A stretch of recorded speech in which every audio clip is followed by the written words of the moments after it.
আরে ভাই দেখতে যা সীমানা দিয়া রে আরে ভাই দেখতে যা সীমানা দিয়া রে দয়াল জ্যোতি ভাই আরে তা দেখি নাই এমন আর জ্যোতি ভাই তোরাই গৌরী তাই এমন দয়াল দুটি ভাই আর তো দেখি নাই এমন দয়াল দুটি ভাই তারাই তো গৌর নিকাই এমন দয়াল জ্যোতি ভাই আরে তা দেখি নাই এমন দয়াল জ্যোতি ভাই তোরাই গৌরী তাই এমন দয়াল দুটি ভাই আর তো দেখি নাই এমন দয়াল দুটি ভাই তারাই তো গৌর নিকাই মনে হয় যে তাদের মতো রঙ্গ তরণে বিকাই মনে মজা তেরি কত নাকা চরণে বিকাই মনে হয় যে তাদের মতো রঙ্গ তরণে বিকাই মনে মজা নবে কত নাকা চরণে বিকাই আয়ে ভাই দেখে যা সুনানা দিয়া রে আয়ে ভাই দেখে যা সুনানা দিয়া আয় ভাই দেখে যা সুনানা দিয়া রে ভাই দেখে যা সুনানা দিয়া রে দিনা হরি চরণ হরি রঙ্গ চরণ প্রিয়ারি যুগল চরণ সরঙ্গনে আসিয়া কহে দিন হরি চরণ ভাবে যদি রাখা চরণ বিরাটি জীবন চরণ স্মরণ হয়ে আসিয়া কহে দিনা হরি চরণ হরি রঙ্গ চরণ প্রিয়ারি যুগল চরণ সরঙ্গনে আসিয়া কহে দিন হরি চরণ ভাবে যদি রাখা চরণ বিরাটি জীবন চরণ স্মরণ হয়ে আসিয়া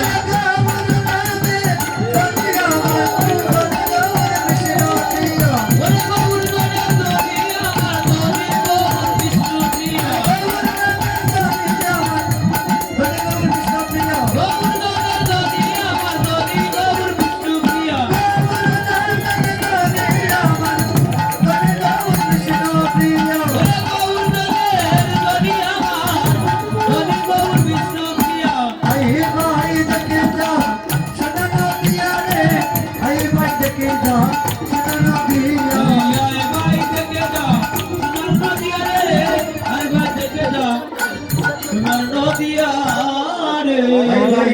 সুনাম নদিয়া অসচিন্মন হবে সুচি সেবাসের অঙ্গনে যাই বলেন কি আমাদের বাহির থেকে অসুচি থাকে আর কীর্তন প্রাঙ্গণে আসে যদি মহাপ্রভুর গুণগান করি তাহলে আমাদের হৃদয়টা শুদ্ধ হবে তাই বলেন কি অসচিন্মন হবে সুচি সেবাসের অঙ্গনে যাই যে অঙ্গনে আমরা দাঁড়িয়ে কীর্তন করছি এই অঙ্গনের নাম কিন্তু আজকে থেকে সেবাসের কেন আজকে এই অঙ্গটা কিন্তু আপনাদের গ্রামের অঙ্গ নাম মহাপ্রভু কাতাপত্রে লিখিত করে দিয়েছিল শ্রীবাস কলিতে যখন কীর্তন হবে যেখানে প্রেমের বান্ড বন্ধন হইবে যেখানে ভক্তগণের আগমন হবে সেই অঙ্গের নাম থাকবে শ্রীবাসের কেন বলো মা বাহির বলে কীর্তন হচ্ছে ভিতর বলে শ্রীবাসের পুত্র মারা গিয়েছে কোন একজন গিয়ে বললো শ্রীবাস তুমি যে প্রভুকে নিয়ে কীর্তন করছো ভিতর মহলের কি তুমি কোন খবর রাখলে কেন অশ্রীবাস তোমার পুত্র যে তোমাকে চারিয়া জন্মের হতে চলে গেল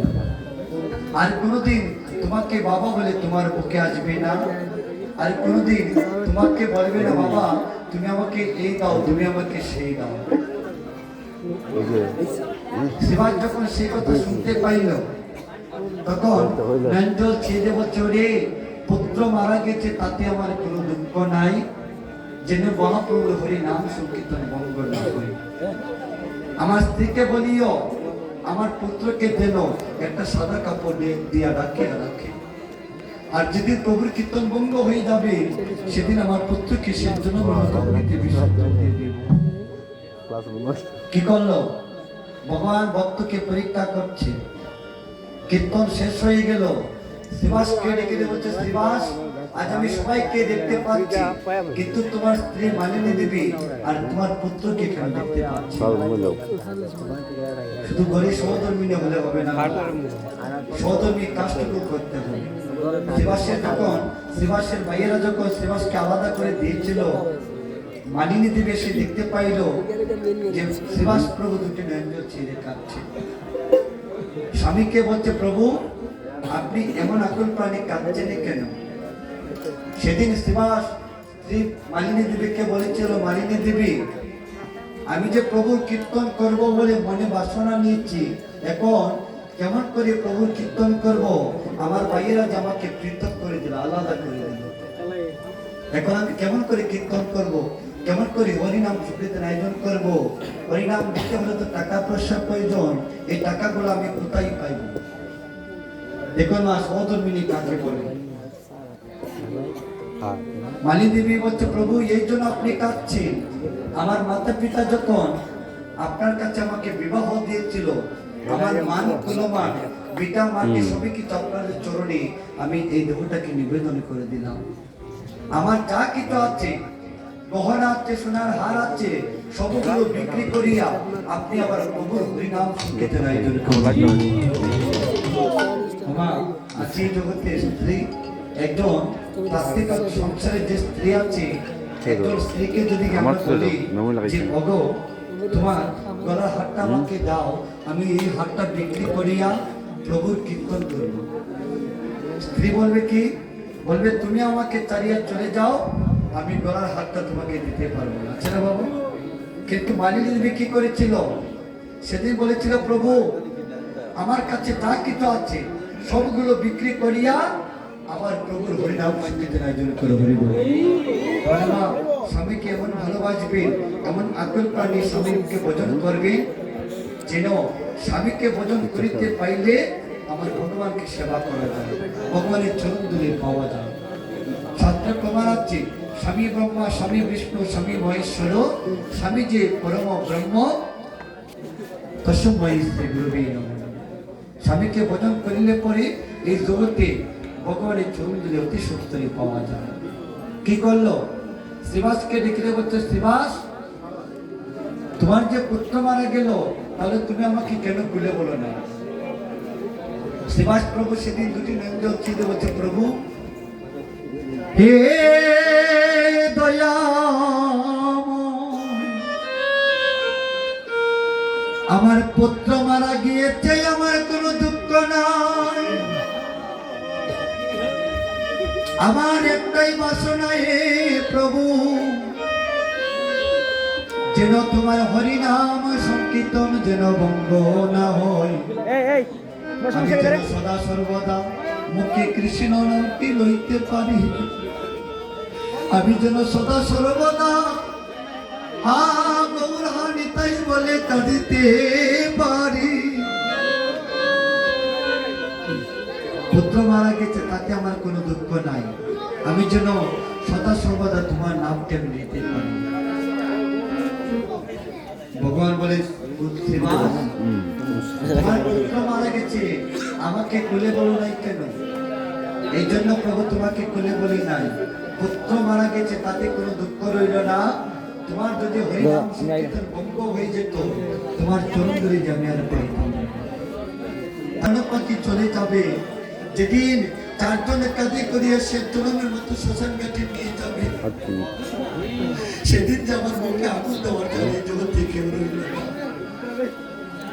সেদিন যে আমার মুখে আগুন দেওয়ার কেউ রইল না। তোমার কাছে আমার একটাই নিবেদন, যেদিন আমার প্রাণ পাখি চলে যাবে, যেদিন আমাকে তুলসীর তলে নিয়ে যাবে, যেদিন আমাকে শ্মশান ঘাটে সে জনমের মতো অগ্নিতে বিসর্জন দিয়ে দিবে, সেদিন যেন তুমি আমার আপনজন হইয়া আমার মুখেতে একটু আগুন দিও। হরিবল হরিবল হরিবল। জড়বে জড়বে রাখে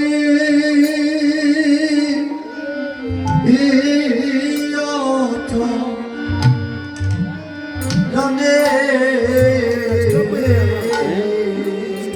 জন্মে জন্মে রাখি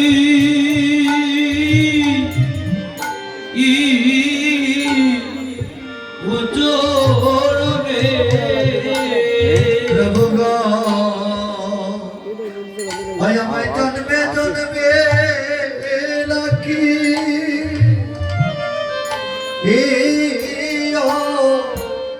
ও চরণে, জন্মে জন্মে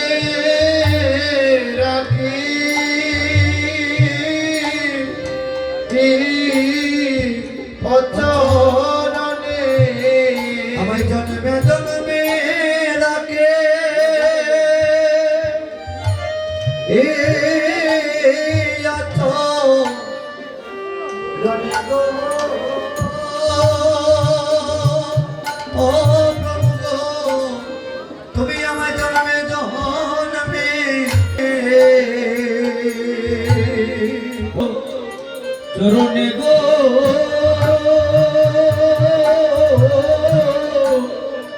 ওই আমায় জন্মে জন্মে রাখি ও চরণে তুমি মায়াই বলো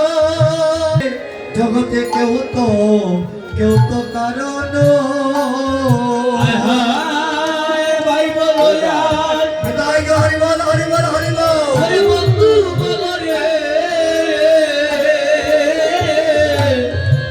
ওরে কেউ তো পারো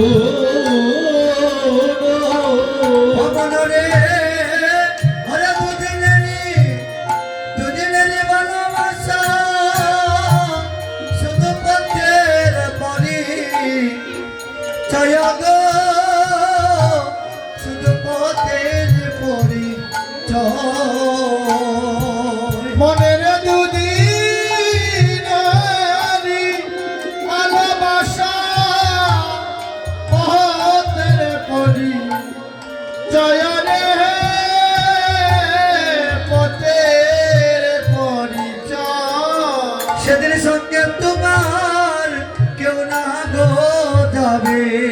সেদিন সঙ্গে তোমার কেউ না যাবে সেদিন তোমার প্রাণ পাখি চলে যাবে সেদিন সঙ্গে তোমার কেউ না গো যাবে তাই হরি বল হরি বল। চলে যাবে সঙ্গে তোমার কেউ না গো যাবে ও যদি তোমার মানব লীলা ওরে সঙ্গে হবে ওরে সঙ্গে তোমার